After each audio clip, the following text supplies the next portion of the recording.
As somebody I did in research once said, it is easier to fail a class than to pass a class. But if you know anything about school, you know that almost nobody fails classes nowadays. Have we lost the art of failing? Well, I'm here to change that. Take a seat and relax, for soon you will learn what it takes to fail a class.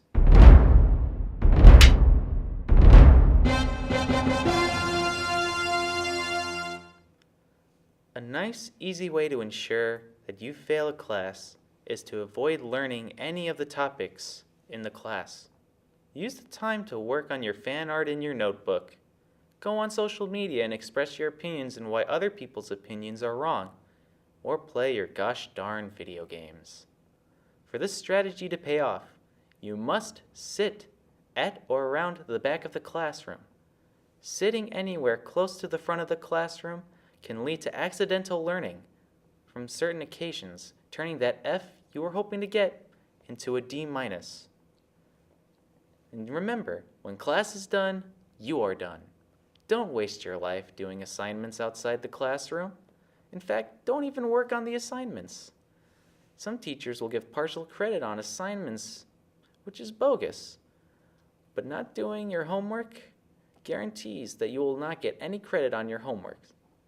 Instead of doing homework, you could be spending your time on like anything other than homework. You could spend it however you choose. There are no restrictions. On a serious note, some classes will have the unfortunate reality that you are likely to take part in every once in a while. Group projects. Unlike other assignments, group projects are graded to the entire group and not just you individually. Now, I know what you're thinking. How do we combat this? If we get a good grade, that'll almost give us a D, a C, a B, even an A. Well, remember, we worked so hard on this project that we must stick to the plan. Occasionally you'll be given the talk with everyone. We would like it if you would work on our project because we've been working so hard on it, and we would appreciate it if you would contribute once in a while. But remember, we're in this for the long haul. Like the late, great Nancy Reagan once said, just say no. Don't do any of the work. If you do this, you can get a scenario where either you and the group get a bad grade, or your entire group besides you gets a good grade and you get a 0, a win-win situation. Now, if you've been in a class, you know that participation and attendance may be a factor in your overall grade, which is very bad because no matter how hard you don't do well in class, you may end up getting points for showing up and doing nothing.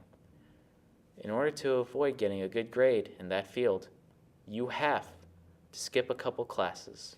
Skipping classes will not only get points off of your participation grade, but it'll keep you from learning any new topics that you could learn in a classroom. The biggest mistake I see people do is that instead of just skipping class without any word on why, they fly too close to the sun and take sick days by calling or emailing their professors saying they're sick and they can't make it. Doing so can get the teacher to look at your overall F, be like, this student could have learned more if he was just not sick. So I'll give him a C. No, you don't want that.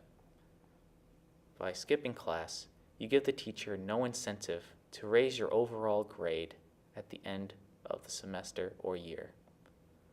Which leads us to the day we know as either midterms or finals. We've all been there. It can be very stressful, and you're hoping to get a bad grade because you don't want to pass. Well, good news is most tests are fill in the blanks, which means you just write some random stuff down and you're all set to go.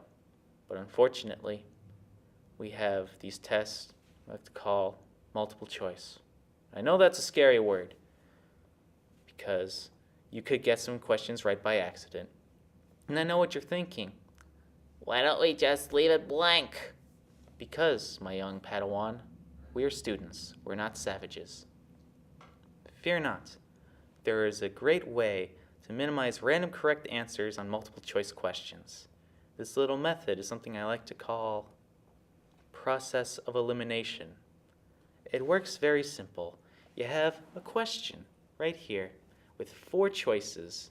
You read the question, you read the answers. You cross off any of the choices that may be correct, and then you're left with one answer that's obviously wrong, and you put that as your answer.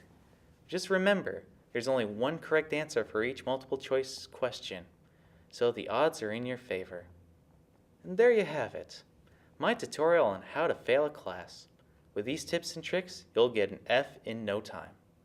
Thanks for watching, and tune in next time where we'll help you out on other important topics on one-take tutorials.